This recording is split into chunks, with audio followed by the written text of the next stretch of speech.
Hi, in this video we will be continue doing the binary search problem, and this one is find minimum in rotated sorted array. So array is given and it's originally sorted, but it has been rotated for some times.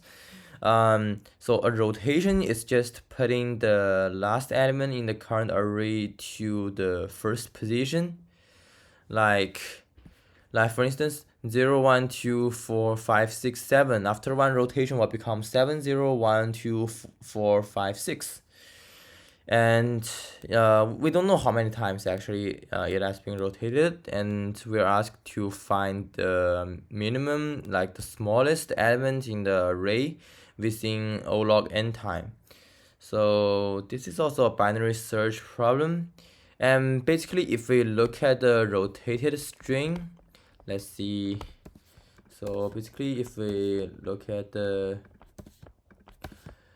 rotated string, so for instance the string may be 0 1 2 3, let's add more elements, 4 4 5. Okay, so if we rotate it like twice, it will be 4 5 0 1 2 3, and another time it will become 3 4 5 0 1 2.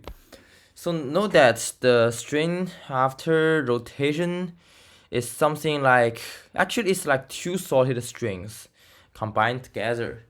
Like this is the first sorted string and this is the second sorted string.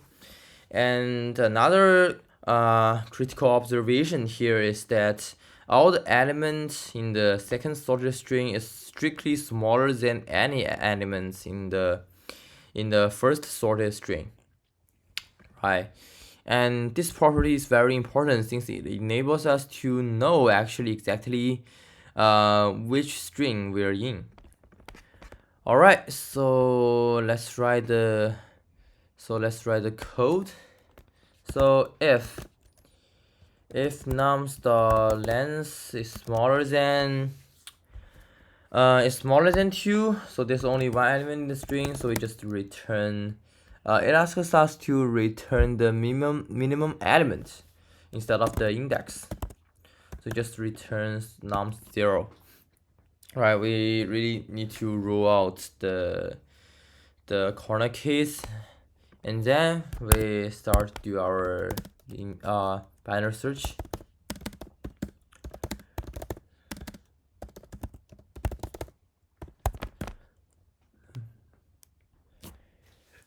And here I think it's safer for us to say that there must be two there must be at least two elements left in our searching range. So yeah, we want to stop the iteration when there's only two elements left. I think it's much safer to do so. So left is smaller than right -1, and then we just calculate the mid as always.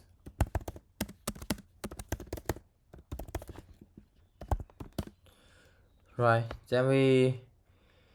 then actually we'll see, like the smallest element should be the turning point of the two arrays. It should be actually, in other words, the first element in the second array, since the first element in an array must always be smaller than any of the other elements in the array. And also, since any elements in the second array is always smaller than all the elements in the first array, then the first element in the second array should always be the smallest, right? So the goal is actually to find the first element in the second array, right? Okay, so how do we know like the element is the element that we are currently looking at is the element that we want to find? The unique property for the first element in the second array is that it's smaller than the then both elements next to it, both on its just the one on its left hand side and also the one on its right hand side. Otherwise, for other elements, it will be larger than at least one element next to it, right? 4 is larger than 3, 5 is larger than 4, and 5 is larger than 0, and 2 is larger than 1, right? So if nums mid is smaller than nums mid plus 1, and also nums mid is smaller than nums mid minus 1, then we just return nums mid, right? Okay, and then in other cases, we'll see like in other cases, if this is not met, then we're not in the first element in the first array. So at least we will see like at least we will know that the element is larger than the one on its left hand side, right? The normal elements is always larger than its left hand side, like this 5 is always larger than 4, like 1 is larger than 0, right? So we want to just write else. However, in this scenario, we need really to pay attention to which subarray we are in. So for instance, if we are in the larger array, like the first array, then we need to consider this case by case. So for instance, we know that we are in the first array, then the turning point must be on our right hand side, like the target, the first element in the second array. So if and by the way, how do we know that we are actually in the first array? We can just compare the current element with the first element in the given array, in the total array, right? Since all the elements in the second array should strictly be smaller than the first element in the first array, which is also the first element in the given array. So just compare. If nums mid is larger than nums 0, and there's no need for us to worry that if we are actually looking at the first element or the last element, since the condition for the iteration tells us that there must be at least 3 elements in our searching range, and 3 elements. If there's 3 elements in the searching range, in the worst case, we will just be looking at the second element instead of the first element. Only if we only got 2 elements in the searching range, then we'll be looking at the first element. But at this case, we will just go out of the iteration to do the final conditional statement. Right, so then we'll move left equals to mid plus 1. Right, so nums and else if the current element is not larger than the first element in the given array, then this tells us that we are currently in the second array, so we need to go to the left side, since the answer will be on the left hand side of our current array, of our current elements array. So mid minus 1. Right, and finally, if there's only 2 elements left, then we're just gonna do the final judgment, final conditional statement. And if there's only 2 elements left, note that those 2 elements may contain the elements on the like in the first position. Like for instance, if the array has not been rotated at all, or it has been rotated for its length minus 1 times, then it will be just only one sorted array, right? And the 2 last element in this case should be 0 and 1. and 0, note that is the first element, so we need to be very careful about index out of boundary problem. And let's see, in this case, actually it's just quite simple. We just compare the two elements left, since the other elements they will never be the answer. They has been ruled out. They have been ruled out. They're not in the searching range, so they're not possible answers. So only the two elements left are the possible. One of them is gonna be the answer. So we just compare which one is smaller. The smaller one should be the answer. So if nums left is smaller than nums right, then we return nums left. Otherwise, we return nums right. So let's let's run the test. Wait, so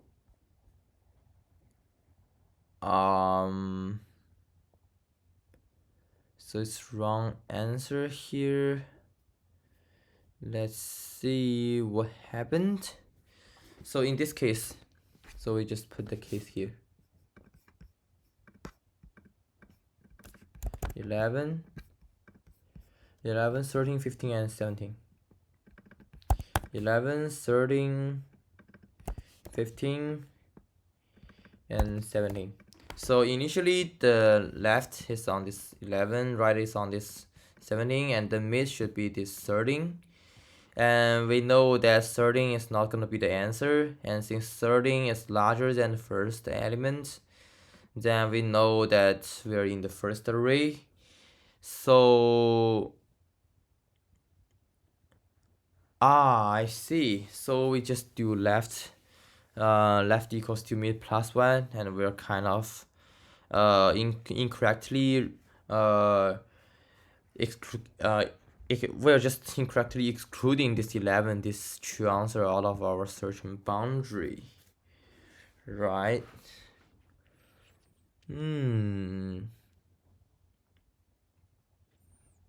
That sounds interesting. So so we need to add more like more strict conditional statement to C, since in this case there's only one array. This is not rotated at all. And here's the problem. So let's see.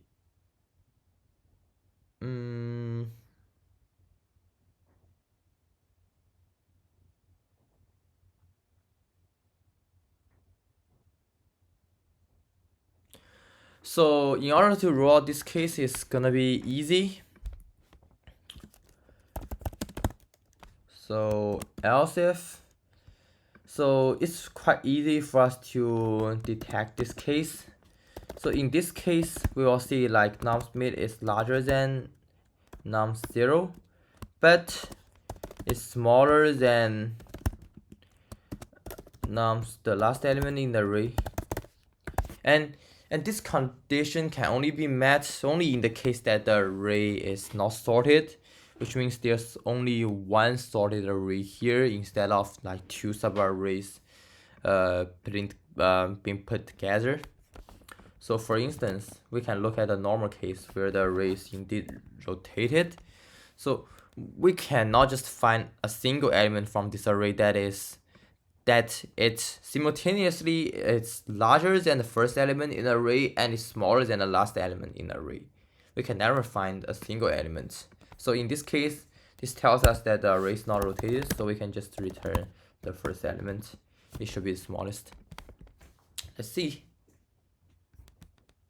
Right, we're right. So we just submit. Right, a perfect answer here. And so the space complexity may be further improved, but I think it's fine.